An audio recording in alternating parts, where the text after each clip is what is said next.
Hi guys, நான் உங்கள் mister cinema காதலன். இதுக்கு முன்னாடி நம்ம சினிமா காதலில் ஃபர்ஸ்ட் இன்ட்ரோடக்ஷன் வீடியோ பார்த்துருப்பீங்க. அதை பார்க்காதவங்க இன்ட்ரோடக்ஷன் வீடியோ பார்த்துக்குங்க. நம்ம மிஸ்டர் சினிமா காதலோட சேனலோட நோக்கம் என்ன அப்படின்னா, நம்ம எந்த மூவியும் ரிவ்யூ பண்ண போகிறது கிடையாது.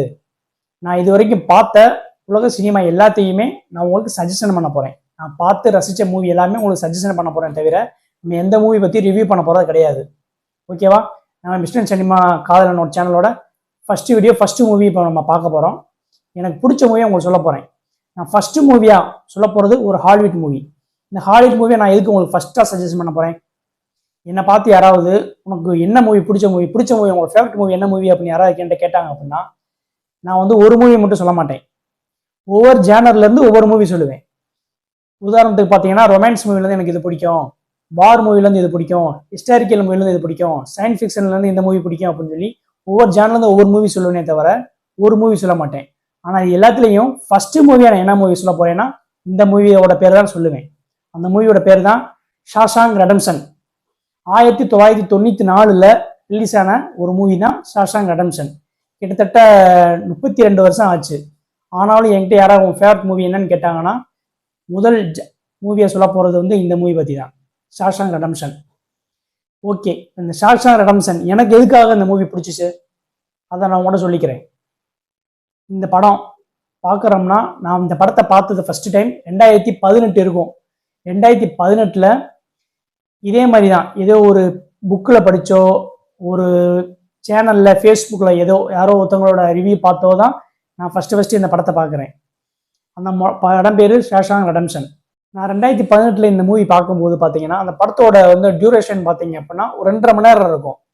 அந்த 2.5 மணி நேரம் வந்து இந்த படத்தில் எந்த ஒரு ட்விஸ்ட் அண்ட் டர்ன்ஸு அப்படிலாம் பெருசாக இருக்காது. த்ரில்லிங்காக போய்கிட்டே இருக்கும், ஹாரராக போகும் அப்படின்னு கிடையாது. இது ஒரு சாதாரண மூவி, ஒரு ஜெயில் லைஃப் பற்றின மூவி. அந்த மூவி நான் பார்க்கும்போது 2.5 மணி நேரம் அந்த படம் ஓடிட்டே இருக்கும். ஓடிட்டே இருக்கும்போது பார்த்தீங்க அப்படின்னா நம்மளுக்கு ஒரு சீன் போர் அடிக்கிற மாதிரி இருக்கும். ஒரு கான்வர்சேஷன் அந்த படத்தில் நடக்கும்போது நம்ம ஒரு இடத்துல நமக்கு போர் அடிக்கிற மாதிரி இருக்கும். அப்படி நம்மளுக்கு போர் அடிக்குன்னு தோணும் போதே அந்த சீன் அங்கே கட் ஆயிரும். அதுதான் இந்த படத்தோட ஸ்பெஷல். 2.5 மணி நேரம் சாதாரண படம். ஒரு இன்ட்ரெஸ்டிங்கான புக்கு படிக்கும்போது அந்த புக்கை படித்து முடித்ததும் நம்மளுக்கு ஒரு ஃபீலிங் வரும்ல, புக்கு மூடி வச்சுட்டு கொஞ்ச நேரம் யோசிப்போம் அந்த புக்கில் நடந்தது புறாமே. அதே மாதிரி ஒரு ஃபீலில் இந்த புக்கும் கிடைக்கும். அந்த படம் தான் எனக்கு பிடிச்ச, மனசில் ரொம்ப ரசித்த படம், உணர்வுபூர்வமாக ரசித்த படம் ஷாஷாங்க் ரெடெம்ப்ஷன். ஓகே, இப்போ இந்த படத்துக்குள்ளே போவோம். இந்த படம் 1994 ரிலீஸ் ஆன ஒரு ஜெயில் லைஃப் பற்றின ஒரு படம். இந்த படம் என்ன கதை அப்படின்னு எடுத்துக்கிட்டீங்க அப்படின்னா, ஒன்றும் இல்லைங்க, சாதாரணமான கதை தான். அந்த படத்தோட ஹீரோவுக்கும் அவங்களோட ஒய்ஃபுக்கும் அந்த படத்தோட ஸ்டார்டிங்லேயே ஒரு மிஸ் அண்டர்ஸ்டாண்டிங்கில் ஒரு சண்டை வருது. அந்த சண்டையின் முடிவில் வந்து அவர் கோச்சுக்கிட்டு வீட்டை விட்டு வெளியே போகிறாரு. அன்னைக்கு இரவே அவங்களோட மனைவி வந்து கொல்லப்படுறாங்க. இந்த மனைவி யார் கொல்லான்னு சொல்லி போலீஸ் கேஸ் வருது. விசாரணையில் அவரோட ஹஸ்பண்டு தான், ஹீரோ தான் இந்த மனைவியை கொண்டுட்டாங்க அப்படின்னு தெரிய வருது. கோர்ட்டு கேஸுக்கு போகுது. கேஸ் மூலமாக போய் அந்த படத்தின் கதாநாயகன் ஹீரோ வந்து ஜெயிலில் தள்ளப்படுறாரு. அவருக்கு தண்டனையாக உறுதி செய்யப்பட்டு அவருக்கு வந்து 20 வருஷம் வந்து அவருக்கு தண்டனையாக கிடைக்கப்படுது. அவர் அவர் எவ்வளவோ அந்த நான் கொலை பண்ணணும்னு சொல்லி எவ்வளோ வாதாடி பார்க்குறாரு. இருந்தாலும் அவர் அந்த கேஸில் வந்து அவருக்கு சாதகமான முடிவாக வரல. அவர் தான் கொலை பண்ணார், மனைவியை கொலை பண்ணாருன்னு சொல்லி அவர் ஜெயிலுக்குள்ளே போயிடுறாரு. ஜெயிலுக்குள்ளே போனது பார்த்தீங்கன்னா அவரால் ஜெயிலுக்குள்ளே அவர் அக்செப்ட் பண்ணவே முடியல. எப்படியாவது நம்ம அங்கேருந்து நிரூபிச்சுட்டு வெளியே வந்துன்னு பார்க்குறாரு. அப்படி நாட்கள் ஓட அவரால் அவர் நிரூபிக்க முடியல. அவர்களுக்கு அந்த ஜெயில் ரொம்ப பழக்கப்பட்ட மாதிரி ஆயிடுது. அவர்களுக்கு புது நண்பர்கள் வந்து கிடைக்கப்படுறாங்க. அவர் அதை அக்செப்ட் பண்ண ஆரம்பிக்கிறாரு. இப்படியே நாட்கள் போய்கிட்டு இருக்குது. அந்த ஜெயிலோட சூப்பரண்ட் வந்து இவருக்கு கொஞ்சம் க்ளோஸ் ஆகிறாரு. அது எதுக்காக அவர் க்ளோஸ் ஆகிறாருன்னா, இந்த படத்தின் கதாநாயகன் வந்து ஆரம்ப காலகட்டத்திலே வந்து ஒரு அக்கௌண்ட்ஸ் பற்றி நல்லா தெரிஞ்சனால இவருக்கும் சூப்பரண்டுக்கும் ஒரு அறிமுகம் ஆகுது. ஜெயிலில் இருக்கக்கூடிய சூப்பரண்டுக்கு தேவையான அக்கௌண்ட்ஸ் சம்பந்தமான பிரச்சனைகளை புறாமே இவர் தீர்த்து கொடுக்குறாரு. அதனால இவரும் சூப்பரண்டும் க்ளோஸ் ஆகிறாங்க. இப்படியே நாட்கள் போய்கிட்டே இருக்கும்போது பார்த்தீங்க அப்படின்னா கிட்டத்தட்ட பல வருஷங்கள் ஆயிடுது. சூப்பரண்டு இவரும் க்ளோஸாக இருக்காங்க. அங்கே நல்ல சாப்பாடு கிடைக்குது, நல்ல ஃபெசிலிட்டிஸ் எல்லாமே கிடைக்குது. ஆனாலும் அந்த அக்கௌண்டன்ட்டுக்கும் இவருக்கும் சில கருத்து வேறுபாடுகள் இருந்தாலுமே கூட நல்லா தான் போய்கிட்டு இருக்கு. காலங்கள் அப்படி உருண்டு ஓடுது. கிட்டத்தட்ட அவரோட 80% ஜெயில் வாழ்க்கையும் முடிஞ்சிருது. அப்போ ஒரு நாள் அங்கே சாப்பிட்டுட்டு இருக்காங்க. அங்கே சாப்பிட்டுட்டு இருக்கும்போது எதிர்த்தாப்புல ஒரு திருட்டு கேஸில் வெளியே வந்த ஒருத்தன் வந்து அவங்க கூட பேசிக்கிட்டு இருக்கான். பேசிகிட்டு இருக்கும்போது கிட்டத்தட்ட மனைவி கொலை செய்யப்பட்டாங்களே அந்த தேதியை மென்ஷன் பண்ணி அந்த திருடா வந்த உள்ளுக்குள்ள இருக்கவே சொல்கிறான். இந்த மாதிரி நான் அன்னைக்கு ஒரு நாள் ஒரு வீட்டுக்கு போனேன். அந்த வீட்டில் வந்து ஒருத்தங்க ஒரு லேடி இருந்தாங்க. அந்த லேடிகிட்ட நான் நகையை பறிக்கும் போது அவங்களுக்கு எனக்கு ஒரு வாக்குவாதம் இருந்துச்சு. அந்த லேடியை நான் கொன்னுட்டேன் அப்படின்னு இவங்க மனைவி கொன்னதையவே வந்து இவன் பப்ளிக்கா அவங்ககிட்ட யாருன்னு தெரியாம அந்த திருடனை வந்து இவங்கள்ட்ட சொல்றேன்.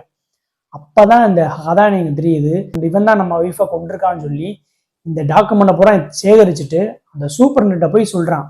கிட்டத்தட்ட 80% ஜெயில் வாழ்க்கையுமே அனுபவிச்சார் அவரு. அதுக்கப்புறம் போய் என் சூப்பரண்ட்ட சொல்றாரு, நான் அந்த கொலைக்கு காரணம் கிடையாது, அவன் தான் காரணம்னு சொல்றாரு. இது எல்லாத்தையும் தெரிஞ்சுக்கிட்ட அந்த ஜெயில் சூப்பரண்ட் வந்து என்ன சொல்றாரு அப்படின்னா, இவரோட வேலை வந்து நமக்கு தேவை, இவர் அக்கௌண்ட்ஸ் பார்க்கறது நமக்கு தேவை, அதனால இவனை வந்து வெளியே விடக்கூடாதுன்றக்காண்டி அவர் எதேதோ செயல் செஞ்சு இவனை வந்து வெளியில போக விடாம இவனை தட்டி கழிச்சுக்கிட்டே இருக்காரு. இல்ல அது கிடையாது, நீ தான் ஜெயில் வாழ்க்கை அனுபவிக்கணும்னு சொல்லி இந்த ஜெயில் சூப்பரனோட சுயநலத்துக்காக அவனை கதாநாயகனை உள்ளுக்குள்ளே ஜெயிலே இருக்காரு. கிட்டத்தட்ட வருஷங்கள் ஜெயில் வாழ்க்கை முழுசா முடிய போற ஸ்டேஜ்ல இவர் நம்ம இந்த தப்பு செய்யவே இல்லை, தப்பு செஞ்ச ஒருத்தனையே நம்ம சூப்பர்கிட்ட சொல்லிட்டோம், ஆனாலும் நம்ம ஜெயிலில் விட்டு வெளியே போக முடியலன்ற ஒரு கோபத்துல ஒரு ட்விஸ்ட் அண்ட் டர்ன் ஒன்று அங்கே அந்த சினிமாவில் அங்கேதான் ஒரு ட்விஸ்ட் வருது. நான் படத்தில் ட்விஸ்ட் இல்லைன்னு சொல்லியிருந்தேன், ஆனால் அது ஒரு மிகப்பெரிய ட்விஸ்ட்டு அதுதான். அந்த படத்தில் அவர் எல்லாமே வாய்ப்பு இல்லை, நம்ம வெளியே போவோம்னு தெரிஞ்ச பண்ணாடியும் 80% ஜெயில் வாழ்க்கையை கழிச்ச பிறகும் கூட அவர் அந்த ஜெயில இருந்து தப்பிச்சு போறாரு. அந்த ஜெயில இருந்து எப்படி தப்பிச்சு போறாருன்றது தான் அந்த படத்தின் மிகப்பெரிய கருவாவே இருக்கு. இவர் எப்போ அந்த ஜெயிலுக்குள்ள தன் கொலை செய்யாம உள்ள வந்தமோ, உள்ள வந்தப்பயே அந்த ஜெயில இருந்து தப்பிச்சு வெளியே போற உண்டான வேலையை அவர் பார்த்திருப்பாரு. டே 1 அவர் கிட்டத்தட்ட ஒரு 18-19 வருஷம் ஜெயிலுக்குள்ளே இருந்தாரு. ஜெயிலுக்குள்ள 19 வருஷம் இருந்தாலும் தன்னை நம்ம குற்றம் செய்யலான்னு சொல்லி நிரூபிக்கவும் பார்த்துட்டாரு. பட் அவர் அங்கதான் காலம் தள்ளி ஆகின்ற மாதிரி சூழ்நிலை ஆயிடுச்சு. ஆனா இவர் எப்ப தப்பிக்க போறான்ற வேலையை வந்து டே 1லயே அவர் என்னைக்கு ஜெயிலுக்குள்ள வராரோ, முதல்ல ஜெயிலுக்குள்ள வராரோ அப்பவே அவர் தப்பிக்கிறதுக்கு உண்டான அந்த ஜெயில் என்னென்ன செய்யணுமோ அந்த வேலையை படமே அவர் அப்பவே செய்ய ஆரம்பிச்சிருவார்.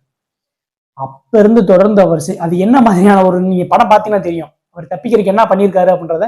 நீங்க படம் பாருங்க, படம் பார்த்தீங்கன்னா உங்களுக்கு அது தெரியும். அப்படி கடைசியா அவர் அந்த ஜெயில இருந்து கஷ்டப்பட்டு தப்பிச்சு வெளியே போயிடுறாரு. வெளியே போயிட்டு அந்த வானத்தை பார்க்கும்போது அவளுக்கு இருக்க ஒரு ஆனந்தம் இருக்கே, அது வந்து அளவுக்கு அதிகமானது. அப்படி ஒரு ஆனந்தத்தை அவர் அங்கே கண்டிருப்பாரு. அந்த படத்துல இன்னும் நிறைய சுவாரஸ்யமான சிலர்கள், நட்புக்கான சீன்கள்லாம் வந்து இன்னைக்குமே ஒரு நட்புக்கு யாரு அப்படின்னு கேட்டோம்னா அந்த படத்துல இருக்கிற ஹீரோவும் அவரோட நண்பர்னு சொல்லுவாங்க. அவர் நண்பர் அவரோட ஒரு 10 வயசு கூட வரதா இருப்பாரு. அவருக்குன்னா நட்புன்றது மிகப்பெரியது. அவர் எப்போ வெளியே போயிட்டு போகும்போதே அவர் சொல்லியிருப்பார், நான் இந்த இடத்துல இருப்பேன்ற மாதிரி சொல்லியிருந்திருப்பாரு ஹீரோவும். அதே மாதிரி அவரோட ஃப்ரெண்டும் ரிலீஸ் ஆகி அவரை பார்க்கறதுக்கு அங்கே போவார். பார்க்கும்போது அவர் ஒரு வாழ்க்கையை வாழ்ந்துக்கிட்டு இருப்பார். அற்புதமான வாழ்க்கையாக இருக்கும். அப்படின்ற அவங்க ஃப்ரெண்ட்ஸ் 2 பேரும் பேசி முடிகிற மாதிரி இந்த படம் வந்து கம்ப்ளீட் ஆகும். இந்த படம் பார்த்து முடிச்சதுமே பார்த்தீங்கன்னா, நான் ஆல்ரெடி சொன்ன மாதிரியே வந்து ஒரு புக்கு படித்து முடிச்சுட்டு நம்ம யோசிப்போம் இப்படிலாம் இருந்துச்சு அப்படின்னு. அதே மாதிரி இந்த ஷாஷாங்க் ரெடெம்ப்ஷன் படம் முடிஞ்ச பிறகும் நம்ம மொபைல் ஃபோன்லேயோ டிவிலேயோ ஆஃப் பண்ணி வச்சுட்டு சில நேரம் யோசிக்கிற மாதிரி இருக்கும். ஒரு நாள் 2 நாள் கூட அந்த படத்தை பற்றி சிந்தனை எங்களுக்கு போய்கிட்டே இருக்கும். இந்த ஒரு ரீசனுக்காக தான் நான் இந்த படத்தை உங்களுக்கு சஜஷன் பண்ணுறேன். இந்த மிஸ்டர் சினிமா காதலன் சேனலில் ஃபர்ஸ்ட் மூவியாக உங்களுக்கு சஜஷன் பண்ண படம் வந்து ஷாஷாங்க் ரெடெம்ப்ஷன். இந்த ஷாஷாங்க் ரெடெம்ப்ஷனை ஆல்ரெடி பார்த்தவங்க நான் சொல்கிறத கேட்டுக்கோங்க, மற்ற ஆளுக்கும் ரெஃபர் பண்ணுங்க. பார்க்காதவங்க கண்டிப்பாக இந்த வீடியோவை பார்த்துக்கோங்க. மிஸ்டர் சினிமா காதலன் மூலமாக அடுத்து இன்னொரு வீடியோவில் நம்ம சந்திப்போம். இந்த வீடியோ பிடிச்சிருந்துச்சுன்னா லைக் பண்ணுங்க, ஷேர் பண்ணுங்க, சப்ஸ்கிரைப் பண்ணுங்க. நான் உங்கள் மிஸ்டர் சினிமா காதலன். Thank you guys. அடுத்த வீடியோவில் மீட் பண்ணலாம். தேங்க்யூ.